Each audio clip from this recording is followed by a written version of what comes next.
Salam TV. mooy bàkk ba. Salam TV. lépp luy actualité mbaa société. Salam TV. politique people revue de presse. wala diine adresse bi daal benn la. Salam TV. dina leen jox bis bu yàlla sàkk. ay vidéo yu tàng jër yu amul fenn laa la wax. àgg tamit xamal ni du kenn ci ñoom ku ñu jàppal lenn lu jëm ci wàllu politique wala mbiri àdduna su amee lenn lu dugg si ñu diggante rek muy jafe-jafe muy li muy yëg mu naqaar mu métti ma te mu sañoon tey mu réglé wu mooy bënoon dugg ci xel ñëpp wax leen ne bu ma jàppee leneen lu dul sa doomu ndey sa doomu baay ki nga dëkkal ki nga bokkal gox gi ki la bëggal jàmm ki la yéene lu baax lii bu mënoon dugg ci xelu ñëpp ci nopp ñëpp muy mbus naa ak li ko romb man lii moo ma ci sonn lii moo ma ci itteel leneen itteelu ma ci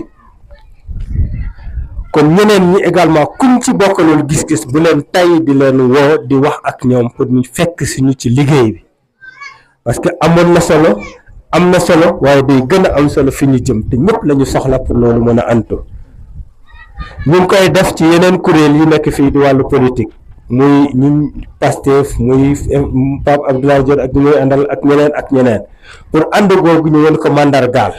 waaye li jiitu mooy te ngeen war ko xam mooy musnaax la ñu nekk su dee wàllu politique ginnaaw bu ñu remercier suñu mag ñeeg ñeneen kilifa yi fi daan dox di ci lijjanti di dem di ñëw suñu déggee ci politique grâce à Aliou Tine ak yéen suñu toogee tey ba bu ñuy séddale sax ñetti tàndarma ci biir commune de Tassette ñu indi ko seen gox yi grâce à suñu jóg ci wàllu politique rawatina tey nag la loolu gën a war a mën a fës taxawaay boobu fula boobu ak fayda gi ndax pour ñu am li ñu bëgg ci kanamu Diomaye ak keneen lii def ci bopp mooy li ngeen def tey ànd gi taxaw bi wane sa bopp waaye jëm ci wàllu politique kon yéen ñëpp ñu àndal ñu jóge Dakar ak ñu mënul ñëw ak ñëpp maire Dieye la ak ñu àndal Baye Aliou mais Dieye la depuis 2014 mu ngi doon conseiller dégg na lu ne proposé nañ ko lu nekk waaye mu nekk fi ak yéen dëkk bi rek intéressé ko ni mu koy defee la ko ñeneen ñi defee kon maa ngi woowaat ñëpp ci ànd googu ak yéene boobu ñu am ñu ànd ci liggéey boobu ñu gën a takku gën a góorgóorlu soo xoolee tey ni mu demee xam ngeen ne yàgg nga ñoo woote ci wàllu politique wala qualité réunion waxtaan bi ñu am tey ñu ngi koy soog a am parce que tey gis nga fi ñu jóge Gelor gis nga fi ñu jóge Kounoune Sessène Diack Ngaleen Seko Ngurumbaan Ngaj Mboy Fecc moo am Kapaat moo xam Ndender fu fukk gis ngeen fi ñi fi jóge ngay Pape Ndiaye suñu wëlëre suñu xarit soo demee nga rassuré ñu ñëpp yéene ga ñu amoon ngir defar gox yi dëkk yi yoon yi ak leneen yéene boobu rek la ñu am te xam ngeen objectif bi yow dañ koy wax très souvent lenn rek moo la itteel te am na ko fi wax tey mooy objectif bi ñu am ci mairie ba ñu atteindre ko te yàggatul incha allah lenn rek la laaj ku àndul ak ñun ñu dem wax ak moom ñu gëm li ñu gëm ku ànd ak ñun ñu gan ko dooleel googu nag amaana mun na yéexe ci man mun na am ay sooxe ci man waaye ku nekk ciy jàpp rek ñu aju ci yow fexeel rek di leen xamal ne chaque jour maa ngi lay wax ne que maa ngi feddali kóllëre gi ak ànd gi ak soñe gi pour fi ñu jëm ànd nañ fi également ak ñu jóge Mbuufu suñu xaat Ba Ibra ak ñi mu àndaloon ñenn ñaa ngi jóge Daaru Seen Musnaax Ngor Mbin Mbaat Kër Moussa Ñing ak ñëpp Musnaax suñu côté got Sessène fii daanaka tund yëpp moo fi daje te it su ko jot ji ak condition yi may woon di ngeen fi gis waa Pameen gis fi waa Xabaan gis fi waa Kër Biraan ak feneen parce que ku nekk amoon na yéene ba ci waa biir Tassette waaye ngeen gis ne également ndaje bi wane na ni ñun ñoo bokk lépp te li ma bëgg également nit ñi dugal ci xel yi li ñuy xeex jëmale ko ci côté Tassette suñu amoon doole ji jëmale ko ci côté Noto dañu samp kenn mu wuti ko parce que lii yenn bi rek mooy li ñu am ci ay projet ñu mën ko jëmal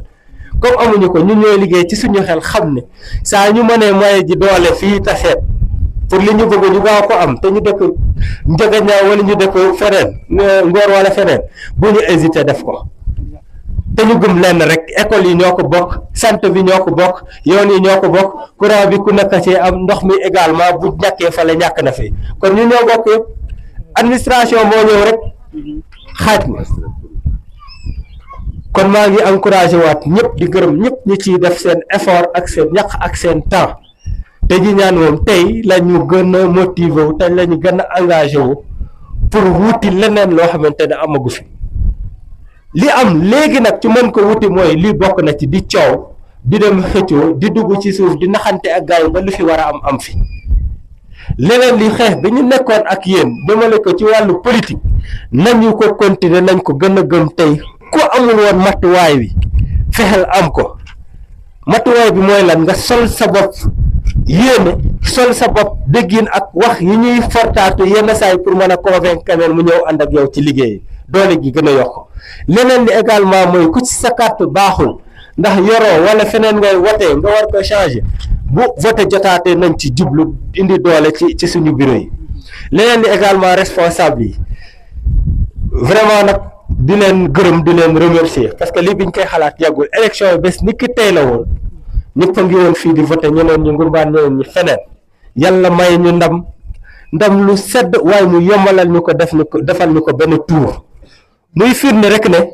jàmm ji ñu bëgg il faut mu gaaw a dellu si parce que xel yi ak xalaat yi ku nekk war nga ko sentir sax sa bopp bi élection yi jeexee la nga am ci soulagement ak leneen li également yàlla defal ñu ko benn tour parce que urgence yi dañoo bari bu ñu wareen coowaat weer ci kanam di wax ci wàllu politique yàlla yemale ko ci benn am na firnde bu mu ciy wane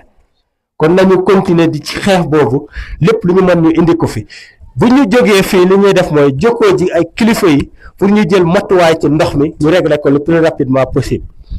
ci wàllu école bi comme niñ ko junde ak yeneen yoo xamante ne ay priorité la fii kon ci gàttal daal lii laa bëggoon waxaat di leen ñaanal encore ci koor gi yàlla nangu yëpp dafa leen di ci ngëneel yiw ci nekk ci seen déplacement tey te mbus naax rek tax te tumbur rek tax te taseet rek tax te gox yi rek tax yàlla ko yàlla nangu te defal leen ko fulal leen ko leneen li également ñun ñoo ngi fi ku am sa xalaat ku am loo bëgg a woote ku am foo ñu mën a oo ñu bul hésiter boo ñu jotul wool kenn ñu ñëw ci responsable yi également continuer leen di animer ñi ngeen ko saqal ci wàllu politique ngeen baal ma mënumaa lim parce que mënuma amaana dama gis ñenn ñi pour lim leen mais yéen ñëpp ñun xamante nañu 2014 lu léegi 2012 léegi donc ànd bu yàgg la te ànd boobu incha allah buñ fi jógee nag ñu waxtaani politique xool dëkk bi nu mu tëddee xool li ñuy gën a mën a may ndam ci li ñu jëm wala li koy gën a gaawal ak leneen ñu taxaw ci te loolu xëy na comme niñ ko daan defee ba fii am na ñu ci jàpp ne buñ ci toogee ci table waxtaane ko suñu wàccaatee ci leen wax leen lii la ñu xalaat nii lañ ko gisee ak yow noonu amaana waroo bi du bëri wala ñun ñëpp dinañ ci mën a ànd incha allah kon ngaa leen di gërëm baax di leen nuyu asalaamaaleykum wa rahmatullah taala wa barakaatu gisuma ko woon Mor ñu ngi lay nuyu baax Mor Baye Fall